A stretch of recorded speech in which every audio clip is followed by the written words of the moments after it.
Okay, all right. Welcome back, everybody, to the Best Listener in the Room podcast. Woo! I am Matthew Deering. Today I'm here with Mr. Tyler Arson, Brian Sweeney, and my beautiful daughter, Rosalind Deering. Hello, my love. Hello. All right, we're going to jump right into our Bible verse as usual. If you remember from yesterday's episode, if you were paying attention to that one, we said, paying attention, that's hilarious. If you happen to be watching, I meant to say, then you would know that we're going to do a part 2 of yesterday. So this is going to be the same verse. I'm going to repeat yesterday's verse, and there's a reason for it. So here it is. Ephesians 4:25. Therefore, each of you must put off fleshhood and speak truthfully to your neighbor, for we are all members of one body. Therefore, each of you must put off falsehood and speak truthfully to your neighbor, for we are all members of one body. That's Ephesians 4:25. So the reason I wanted to go a second time through this verse is yesterday we dealt with the truthfulness of this verse, speaking truth and being honest, and what that means in improv specifically. And so to piggyback on that and go through improvisation. Piggybank or piggyback? Piggyback. Did I say piggyback? You did say piggyback. You said piggyback. Yeah. So to piggyback, to put a little throw little coins in there. change in this one. Dollars. I meant to say piggyback. To piggyback off that idea, we're gonna now jump off of the truthfulness, but we are going to get into this idea of one body. That's the second part of this verse, and we'll expand a little bit into the context of the verse as well. But when we say one body, okay, the one body is like described as we as the church are like one body of Christ, right, Brian? Mm-hmm. Yes, and it breaks down. There's even other verses that talk about each part, each piece of the body serves its own personal purpose to make the body whole and make the whole body operate. Yeah, and you had this really cool analogy when we were talking off air about the idea of using that analogy to attach to an improv troupe or a group of people who are improvising, in that we have to trust each other. We have to almost move as one. Absolutely, and that we have to really know each other, allow ourselves to connect, but then also know the other pieces. In the biblical example, each of the pieces of the body serves in its own way. Well, in the same way in a scene, we have to really connect and trust the other person completely. And based on what we talked on yesterday, because we're walking into the scene with nothing on purpose. Mm-hmm. And I explained this to the class last night, the idea that what we were doing last night with initiations and the night before was training wheels, just like we talked about in the podcast. It was training wheels. It was this idea to get them used to it, yes and, yes because, same idea. But in a perfect world, they're just connected. They're just trusting each other and having that group mind. And I got to say, last night was amazing for that. Was it good? It was spectacular. Tell me what the difference was. Were people connected to the idea even maybe because of what we were doing in here? Absolutely. Multiple students had watched the podcast. Steve walked in and literally said, this concept, what you guys explained this as, opened up improv for me in a whole new way. He had an aha moment. He had a complete aha moment, and he wasn't the only one. Fantastic. He was just the one specifically talked about it. Well, and what's cool is it spreads like wildfire. Because when one person gets something, then all of a sudden it's like they can help the person next to them get it as well. Yes. And so the other difference maker was us kind of discussing it a little bit before going in to coach that thing and seeing it differently. Going through the TJ and Dave stuff again, on the podcast, reopen my mind up to initiations differently too. Let's talk in, because people don't get to see the behind the scenes, right? Mm-hmm. They never get to see you and me do our thing. Yeah. And it's so funny because we do practice what we preach, where we will always be wanting to find a better way, to do something better. And what's interesting is yesterday I proposed a question to Brian, and I said, hey, in a way, all I said is in a way, isn't the idea of teaching initiations kind of opposite of the episode we're about to do? Mm-hmm. Yeah. And your initial response was what? to fight for the fact that last night I had just done it. Like, yes. How do we go backwards now? We just did this thing. He came at it from a place of fear and a place of defensiveness, and almost like because he was worried that he did something wrong. I think is probably 100%. Where it came from, right? Yeah. And how do we shift it for tonight's class, and they get a different class than last night? Like, yeah. And then what's interesting is I did something new for me that was a way better way to handle you than the way I used to. I'd love to hear it. Yeah. Was it? I shut up. I didn't fight you. Yeah, right. I let you get your whole thing out, and I literally said nothing. I even kind of like left the room but kept listening. I was listening to every word you said. I heard the whole thing. Mm-hmm. And then I just soaked it all in, and I came back to you, and I said, I'm going to propose the question again, but I'd like you to reread the page because you had just read them. Yeah, right. And I said, I want you to reread these again. And then just answer my question as a yes or no, not defending what you did or we did or our program did or anything like that. Just answer the question yes or no.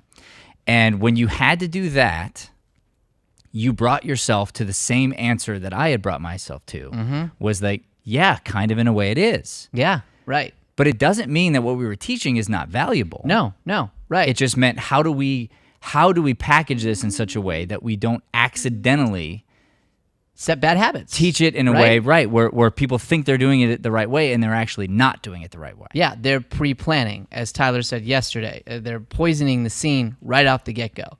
There's no foundation building because they're not really improvising, and that's what we saw last night. So since we have a little here, can I ask? I have a question for you, Rosalind. You've done quite a bit of improvisation here at the studio.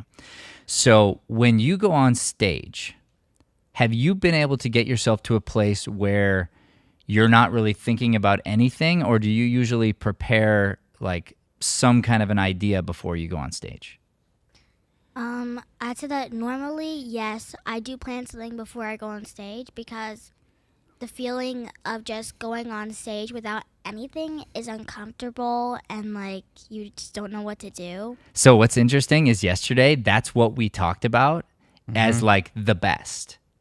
So what you actually want to do is go on the stage with nothing.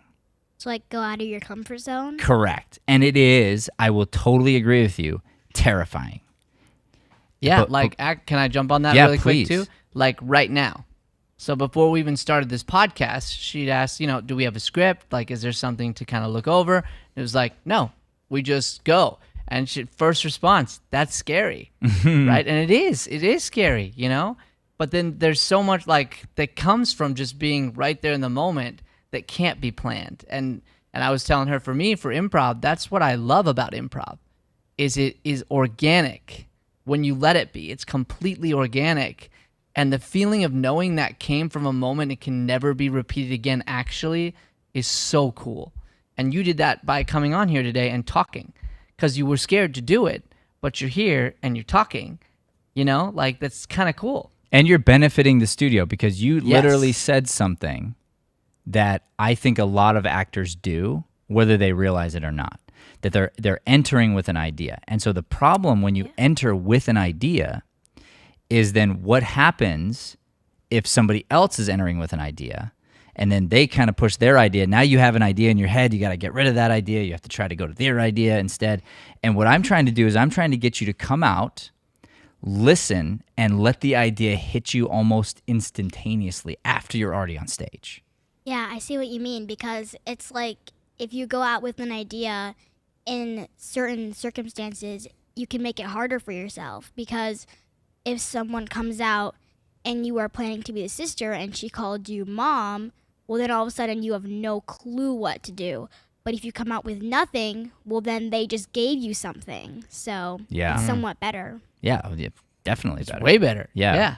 Very, very good point, my love. You're able to receive the thing that came your way, Mm-hmm. And again, those can't be pre-planned.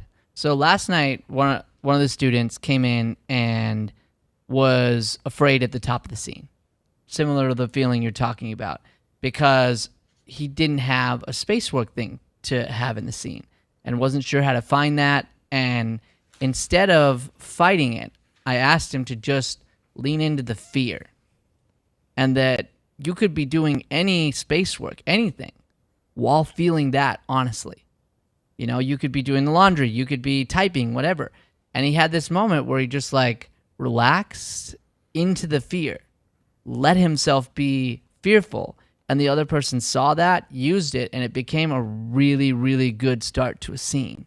What's the thing? One of you might be able to know the answer to this. Actually, all of you might, because I've said it in every class before. But what's that? There's this funny thing that I say when I'm like sit in the silence, but I say like suffer in silence, Sal. Suffer Yeah. in silence. You love and that it's one. funny because that's what I meant. Yeah, right. I meant that quote suffering is it's this moment of, I don't know how else to describe it other than when I've jumped out of an airplane once, and the second you jump out of the airplane, the feeling goes away. The feeling of scared goes away. And you think it's going to be like a roller coaster where you feel something in your stomach or something like that. It's not like that.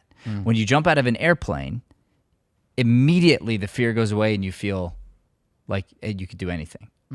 But it's the before you jump, it's the before you let go. That's really hard.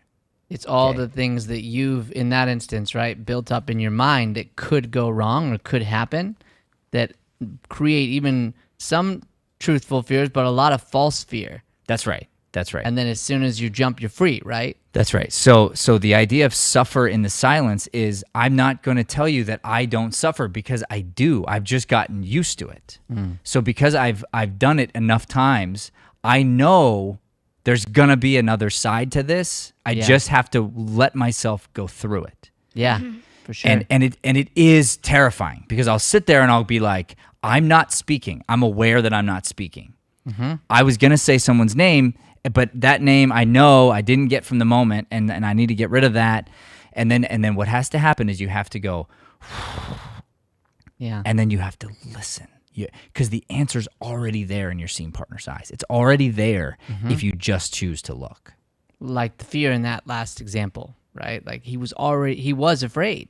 Right. It was there, and if he didn't fight it and they see it, they can then just use what's there. And the other thing you've said it before that I mentioned last night is that when you do suffer through the silence on stage, sometimes it feels like an eternity, but it doesn't feel that way to the audience. They're dying to know what you're going to say because the silence builds it up for them, builds up anticipation. Yes, and there's a caveat to that.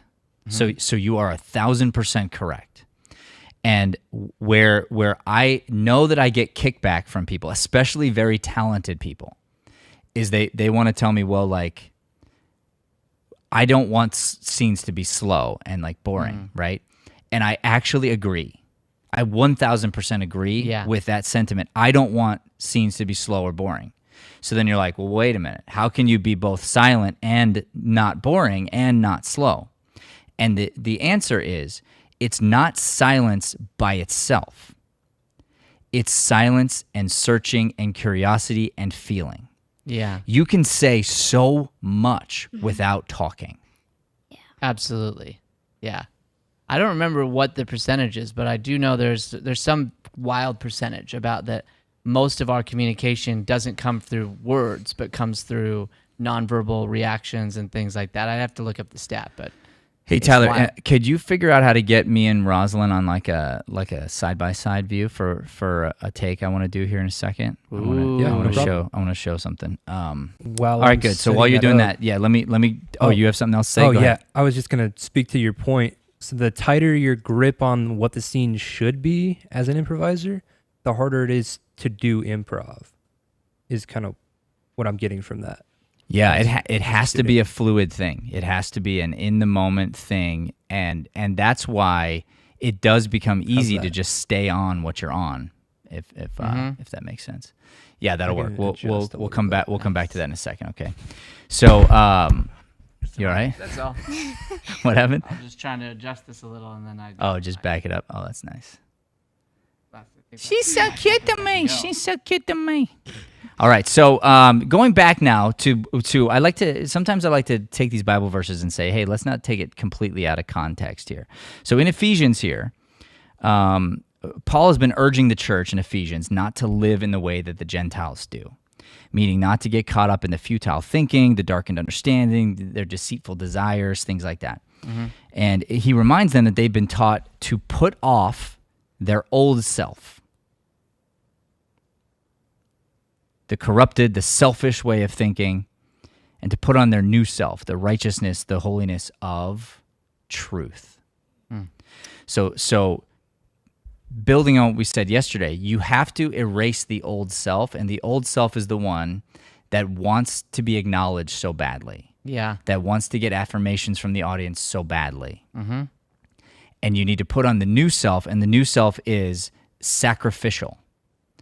I'm willing to sacrifice for the troupe. I would much rather live in truthfulness, have a scene that was awesome and easy and effortless for our team, and set up someone else to get a laugh, than take the laugh myself and destroy the scene.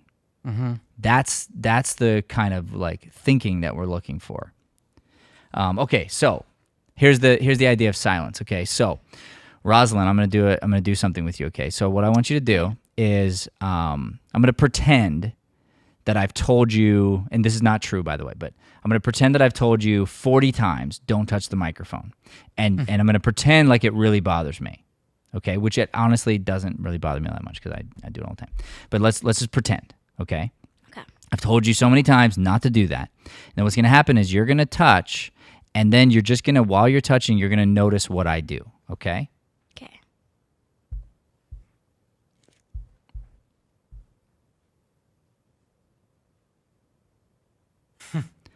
Anyway, right? So the idea is like you can say so much in the silence. Yes. And you can hear so much in the silence. And the reaction, her reaction in silence is better than the words. It's better than the sorry daddy or whatever. It's more interesting, it's more real, and it's more fun to watch. Yeah. And go ahead, please. I feel like that's similar to what you taught in kids class with the numbers, because like that goes back to the reading emotions instead of using actual words, and that helps with suffering through the silence. So that's something that they teach in kids. It is something they teach in kids, and also... Yeah, big time. I'm going to just add a real one with it. I mean, wow. You know what's crazy, Rosalind? This whole thing started with Garrett sending something about the numbers and how it connects and how it would be great for improv. Yeah. So you bringing up the numbers is a really, really crazy, just wild thing for me. It is. And for those of you who may be watching who have kids out there, this is also a testament to our belief in our program. We do not dumb down the classes for the kids. No. The kids get the same lesson the adults get. In fact, I had a father in our program. He's still in the program, but I had a father in the program whose daughter was also in the program. And he was just like wowed by the class after his very first class. And I told him, I said, just so you know, you can watch the game tape, but the thing that you love that you just did, your daughter did all of it. And he's like, really? And I'm like, all of it. We taught the same lesson plan. We just word it differently. We might have to speak different words to reach you, but we are not saying, oh, you're just kids, so we're just going to do something, fluffy. Like, easy. We're teaching the hardcore stuff that's going to make you a great actor, which you are, by the way, baby. Thank you. Yeah. Can I say too, just real quick, Go ahead. Speaking of awesome actors, Rosalind has her own podcast. It's called Deering Doodles. Woo! And she teaches you how to draw. And my daughter is an unbelievable artist. I'm so proud of you. And you do your art every day. And I've been telling you this for so long that this art is going to somehow impact the world in a big way. And you already are. Like your YouTube show is already really popular. People love watching it. They love commenting. I love watching it. It's really fun. And I want you to know I'm so proud of you. Thank you. Yeah, and you know what? We'll for today's, we'll add at the end of the video a little link over to that podcast so you guys can check out her art podcast. Yeah, you got to like Rosie's videos. Yeah. They're awesome. So cool. What's not to like? You know what I mean? Yeah. For reals. For realsies. Okay, so I think we can wrap here. Okay, we can take this topic and we can smoosh them together. So to remind everybody, this is a part 2 of yesterday's. Yesterday we talked about the first part, the truthfulness, and today we're talking about the all the parts make the whole. Okay, so here's how it connects. If both sides are not being truthful, like if I hadn't set this up with Rosalind ahead of time, and we weren't both in the same place, she might have not picked up on what I was trying to do, right? Yeah. But if we're both in that place, we're both listening, we're both not panicking, we're both trying to find whatever it is, what happens is, while I'm trying to find it, the act of me trying to find something in you changes you. And then when that changes you, I notice it, which changes me. And it organically happens. It builds. But we must be on the same page. We must be parts of the whole together. If we're not thinking the same way, we're not moving the same way, we're not going to be able to create the same art together. So just, I got to ask this one for like people who might have this question then. So when you say on the same page, you mean on the same page of curiosity with one another? Yes, and truthfulness. Like you're not going to be able to have the success if one person is striving for truth and the other person is going for the laughs. You said this yesterday. Del Close was one of the best improv teachers, and his understanding of improv is legendary among the improv community. One of the best of the best of the best. Okay? And he's on stage with one of the best actresses in Joan Rivers, one of the most iconic, at least, comedians, very famous person.